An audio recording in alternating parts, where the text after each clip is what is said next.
Okay, in Photoshop there's another way to combine files than what we did last time. Last time we made a selection and we cut part of an image and plopped it onto another image. I'm going to show you how you can non-destructively combine images. In other words, you don't have to erase or delete any part of the image, and yet you can have them combine with each other.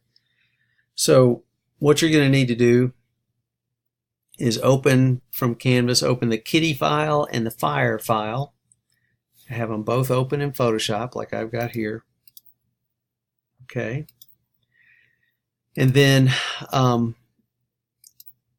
to start with, let's see, we'll go over to the fire file, and we're gonna move this file on top of the kitty file. And the way we do that was you get the four-headed arrow, and even though it's a locked background layer, if you just press, it looks like nothing's happening, but press on the mouse and just then drag your arrow up to the kitty file name and then drag back down and then let go, and you'll see it. So during that whole process I kept my finger down on the mouse and I didn't see anything. I just followed the arrow and it brought the layer over. In fact, if you look over here in layers, you can see there's a top layer with the fire, there's a bottom layer with the kitty, and so they're both there. Okay, now what we want to do is we want to have the kitty peeking out through the flames, and the destructive way to do that would be to get the eraser tool and just start erasing, and you'd see the cat pop through there. And of course I could do this much better. I could do it with a soft edge like this, and then be really careful and take my time and so forth. But see, if I make a mistake and I erase too much of the flame, it's gone. In fact, if I hide the cat layer, you can see I have destroyed part of the fire layer. So this is destructive. It's called destructive editing, and we don't want to do that. We want to combine these files in a non-destructive way. So I'm going to go to the history panel, and I'm going to go back in time. I'll go back to here. Okay, so now I'm back to where before I did any erasing, and let me move this up a little bit. Okay, I'm going to go down in the layers panel, and with layer 1 selected, which is the layer with the fire on it, I want to choose this little icon right here. It's a rectangle with a gray dot in the middle. That's the mask. That's the layer mask symbol. So what we're going to do is we're going to add what's called a layer mask to the fire layer. So I'm going to click on it, and you'll see this link, and you'll see this white rectangle has showed up next to the flame. This represents the mask. So this is what we end up destroying. We can take away from this mask, or we can add to it. Now, it doesn't look like there's a mask because we can see all of the flame. But the principle you have to remember is that white reveals and then black conceals. And you'll notice what happened in my foreground and background colors. They turned to black and white. So if I paint with black, I will conceal the fire.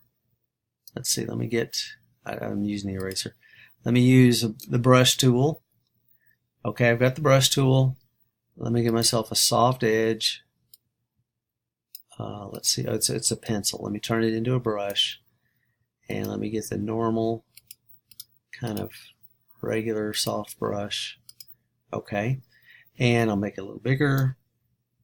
So I have a brush, and if I paint with black on this layer, it's gonna reveal. I'm sorry, it'll conceal. Black conceals. It's going to conceal the flame.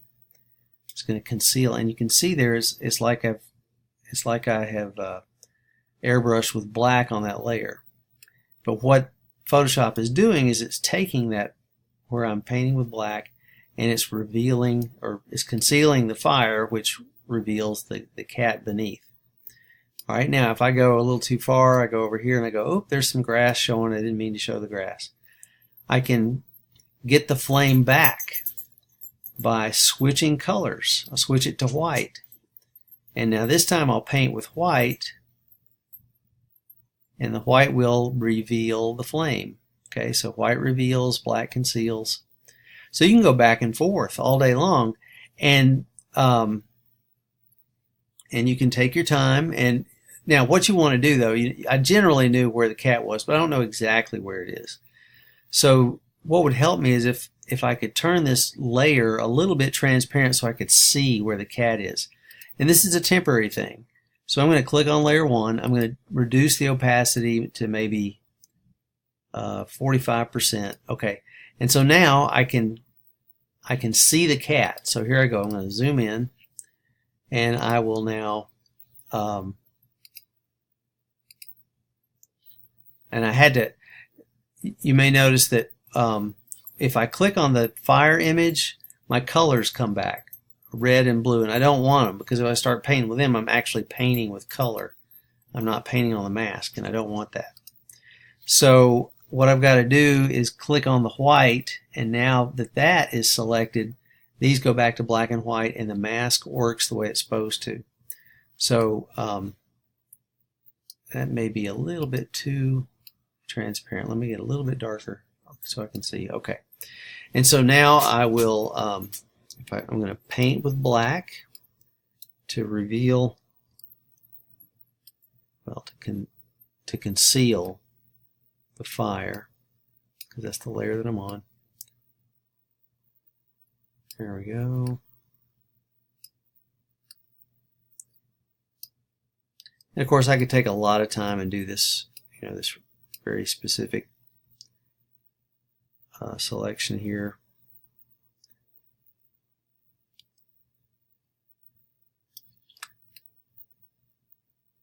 Okay. And then maybe I think I got some grass showing, which I don't want. So I'm going to switch colors to white. Cover that up. Okay. Get a little bit there. Maybe bring a little bit of more flame in there. Okay. You may have guessed by now I'm a dog fan. Okay. So I've got these layers here, and I can increase it. And there we have kitty. Okay, and I want to do a little bit more, but my colors are back. So let me click again on the white part, and let me switch colors. And nope. Sometimes I get confused about what I'm doing, so I'll switch colors again to white, and I'll get more of this back here. And I can fine tune this, and I could zoom in. I can make the paintbrush really small and get this exactly the way I want it. Okay, but this is MaskLayers, and it's a non-destructive way to combine two images. This is the way we could have done the Desperado and the sand dunes. We could have done it this way. All right. Now, let's just say that tomorrow you come in and you've changed your mind. You don't want to do this anymore. You don't want the mask on there anymore. You can actually, with the mask layer selected, click the little trash can, and the mask is gone. However, the damage is done. It's the mask was protecting the layer. So let me go back and see if I do this. If I press on these lines and go to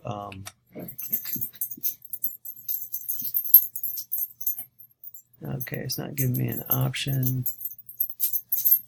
Let's do layer mask. I'm going to try deleting the layer mask. Okay, yeah, if I do layer mask and delete, now we're back to the undamaged files.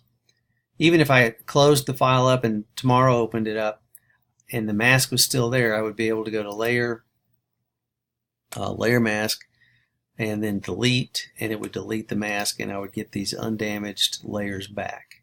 Okay, so that's how layer masks work.